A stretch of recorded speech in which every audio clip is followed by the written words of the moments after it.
যুক্তরাজ্যের এফবিআই খ্যাত national crime agency NCA tulip সিদ্দিকের বিরুদ্ধে তদন্ত করছে।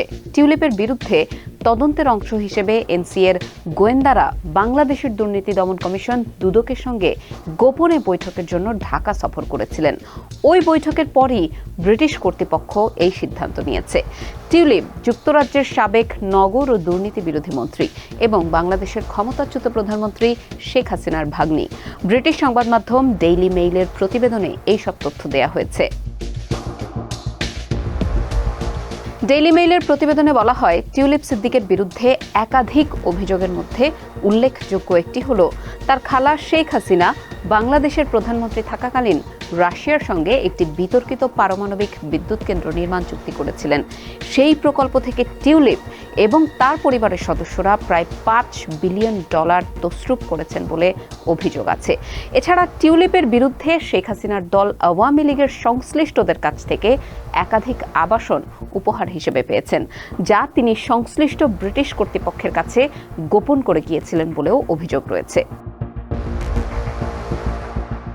টিউলিপের বিরুদ্ধে রূপপুর পারমাণবিক বিদ্যুৎ কেন্দ্র থেকে তহবিল তছরূপের অভিযোগের ঘটনায় তদন্তের অংশ হিসেবে এনসিএ এর গোয়েন্দারা গত মাসের ওই বৈঠকে জানতে পারেন যে বাংলাদেশি কর্তৃপক্ষ লেবার এমপি টিউলিপ সিদ্দিকের বিরুদ্ধে নতুন প্রমাণ সংগ্রহ করেছে। এই তথ্য প্রকাশের ফলে ব্রিটিশ কর্তৃপক্ষ টিউলিপের ব্যাংক হিসাব, ইমেইল রেকর্ড পরীক্ষা, এমনকি তাকে জিজ্ঞাসাবাদের জন্য তলব করতে পারে বলে সম্ভাবনা তৈরি হয়েছে।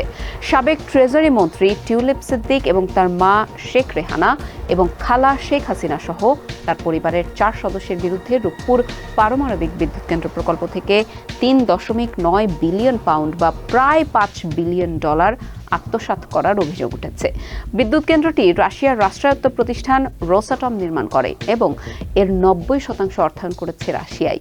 2013 সালে এই প্রকল্পে চুক্তি স্বাক্ষরের সময় টিউলিপ সিদ্দিককে ভ্লাদিমির পুতিনের পাশে দাঁড়িয়ে থাকতে দেখা যায়। বাংলাদেশের সরকারি একটি সূত্র নাম প্রকাশ না করার শর্তে জানিয়েছে, এনসিএ দল প্রস্তাব দিয়েছে যে তারা ব্রিটেনে থেকেই টিউলিপ সিদ্দিকের বিরুদ্ধে তদন্ত করতে পারবেন, যাতে একটি আন্তর্জাতিক চুক্তির আওতায় বাংলাদেশি কর্তৃপক্ষ তার বিরুদ্ধে মামলা পরিচালনা করতে পারে। বাংলাদেশের সূত্রগুলো জানিয়েছে, এনসিএ হয়তো যুক্তরাজ্যেই হ্যাম্পস্টেড ও হাইগেটের এমপির বিরুদ্ধে মামলা পরিচালনার জন্য প্রমাণ সংগ্রহের চেষ্টা করছে।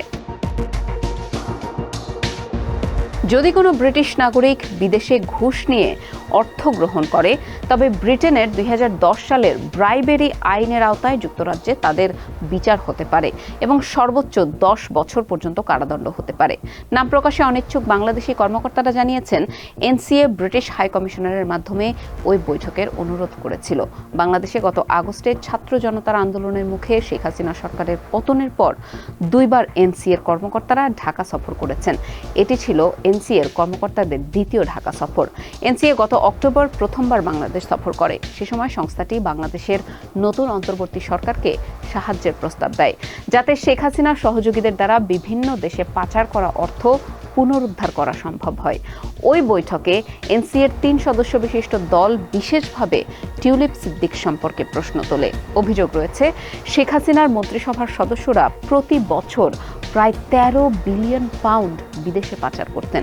টিউলিপ সিদ্দিক গত মাসে লেবার পার্টির পদ থেকে পদত্যাগ করেন, যা তার বিরুদ্ধে চলমান তদন্তের কারণেই করা হয়েছে বলে ধারণা করা হচ্ছে। দুদক টিউলিপ সিদ্দিক ও তার পরিবারের বিরুদ্ধে আরও অন্তত 2টি ফৌজদারি তদন্ত পরিচালনা করছে, তবে তিনি এইসব অভিযোগ প্রত্যাখ্যান করেছেন। লেবার পার্টির পক্ষ থেকে বলা হয়েছে, এই অভিযোগের পক্ষে কোনো প্রমাণ উপস্থাপন করা হয়নি। টিউলিপ সিদ্দিকের সঙ্গে এই বিষয়ে কেউ যোগাযোগও করেনি এবং তিনি এইসব অভিযোগ সম্পূর্ণ অস্বীকার করেন। লেবার পার্টির একটি সূত্র জানিয়েছে, এনসিএ বা বাংলাদেশি কর্তৃপক্ষের কেউ এখন পর্যন্ত তার সঙ্গে যোগাযোগ করেনি।